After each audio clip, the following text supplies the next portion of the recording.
If you're in the market to buy a home in Moore County, you're going to want to watch this.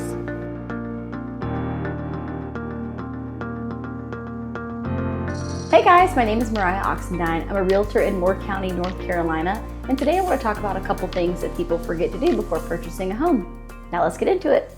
All right, the first thing I want to talk about is location and commute. Let me give you a great example.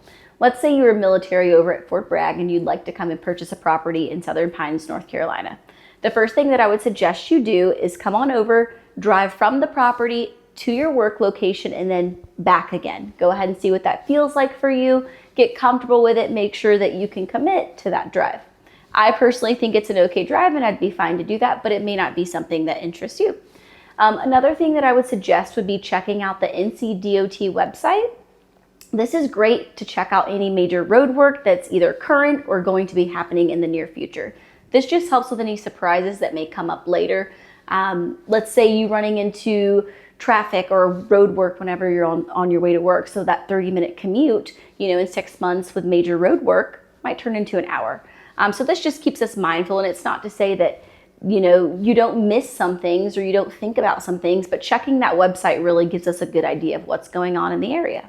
Another thing I want to talk to you guys about is schools. Moore County has a great tool on its website. It's called a school locator. So let's say you fall in love with 123 Main Street. You can just go to their website, type in the address, and it'll immediately show you what elementary, middle, and high school links up to that address.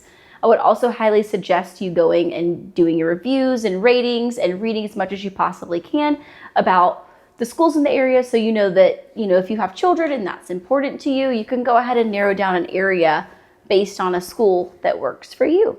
The third thing I want to talk about is deed restrictions and HOA bylaws. It's really important to check the deed if you're looking to purchase a property with any land and you have some ideas of things that you might want to do with the land down the road. HOA bylaws are also really important. This says, if you can have a camper outside your house, if you can have chickens, what color you can paint the exterior of your home. So moving forward, checking deed restrictions and HOA bylaws is going to be really important before getting attached to a property. Lastly, I'd like to talk about utility providers. This is really important, making sure you know who services the area that you'd like to live in or the particular house that you'd like to live in. For example, I had a buyer who strictly worked from home and they wanted to live out in the woods. They wanted some land, weren't really interested in town.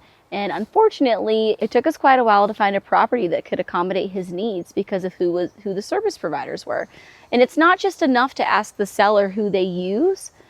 Doing your research and calling those providers yourself and asking them, what speed of internet they offer or what cell service they offer, I think is also really important. Those are just a couple of things I think are really important when going to purchase a property. It's not enough to just ask the seller. Make sure you're doing your own research. And if you have a great agent, they will also be doing their research, but you can never go wrong with double checking. If you guys have any questions, leave them in the comments and I'll be happy to answer. I'll see you guys next time.